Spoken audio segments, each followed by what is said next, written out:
Hey everybody, welcome back to Mid-Card Mania. I'm Daniel, and yeah, tonight, Starrcade 1990 in the match, Tommy Rich and Ricky Morton with Robert Gibson in their corner going up against Fabulous Freebirds with Little Richard in their corner.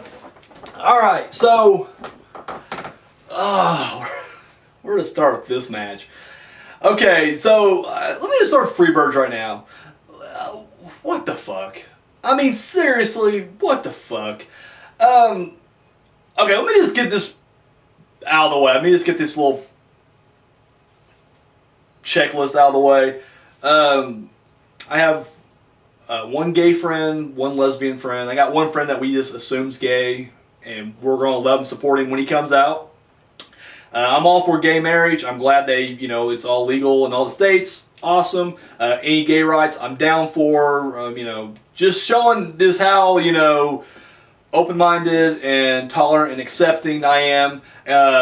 One of my favorite movies of all time is the Rocky Horror Picture Show. Alright, so there it is. That's, bam! It's all right there. And if that's not enough, I will blow some gay dude later down the road, if I have to prove that that's how open-minded I am.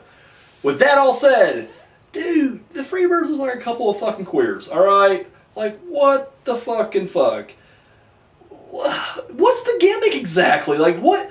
Like, I've never actually watched any of the old world-class wrestling from Texas.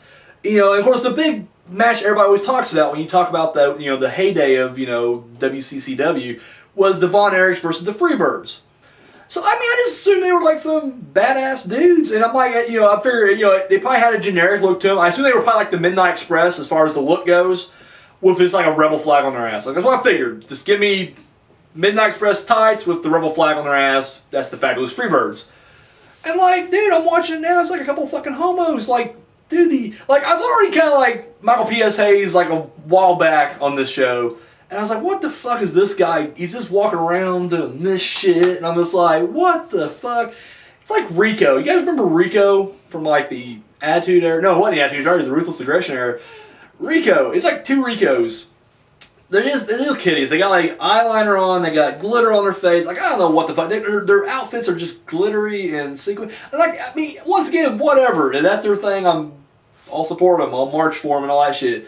I thought they were just like some badass wrestlers, dude. They're a couple of fucking homos. Like, I don't know. Is that the gimmick? Was that it back then? Like, then I should specify the manager's name wasn't just Little Richard. It was Little Richard Marley, who's apparently the roadie because they're a band at this point. Like, they're like, we're a band now. We were wrestlers in the '80s, but here in 1990, we're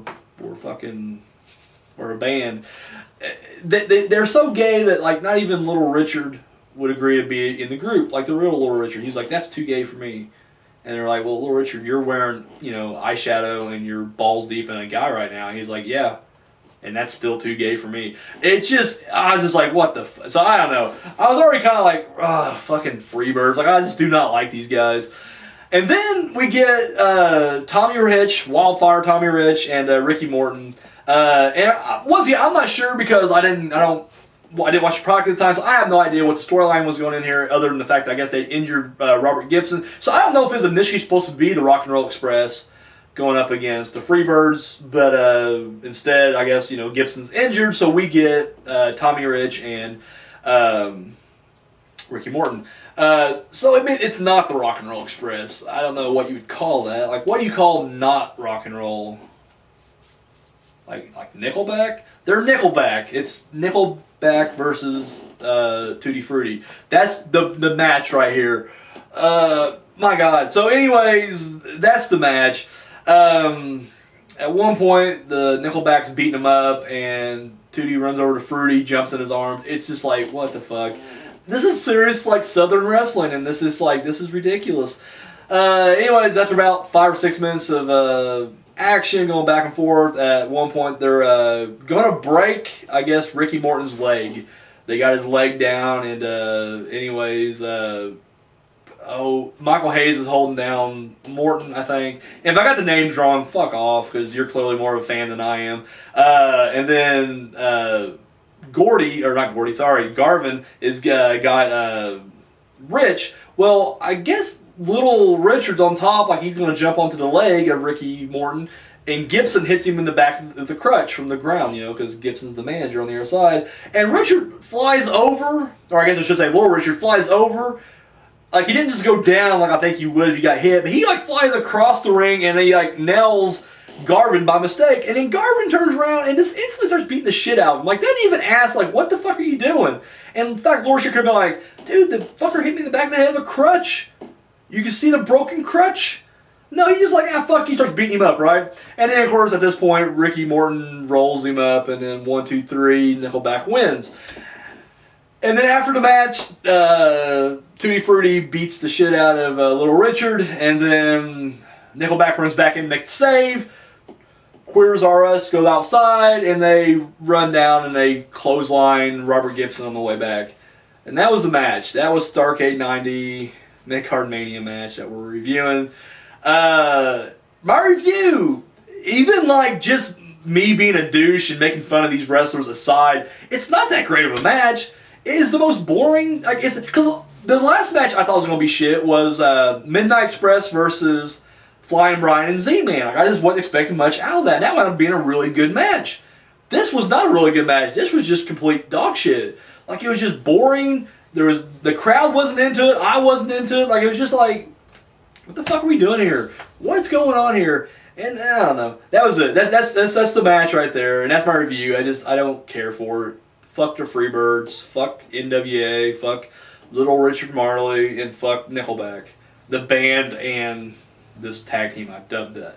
I was never a fan of the Rock and Roll Express either. And I mean, I know right now everybody's like, well, they're the original rock and roll, you know, whatever. Because I'm a fan of the Rockers. I grew up in, you know, WWF. I grew up on the Rockers. That to me is the only team like that. Even though I know they came later on.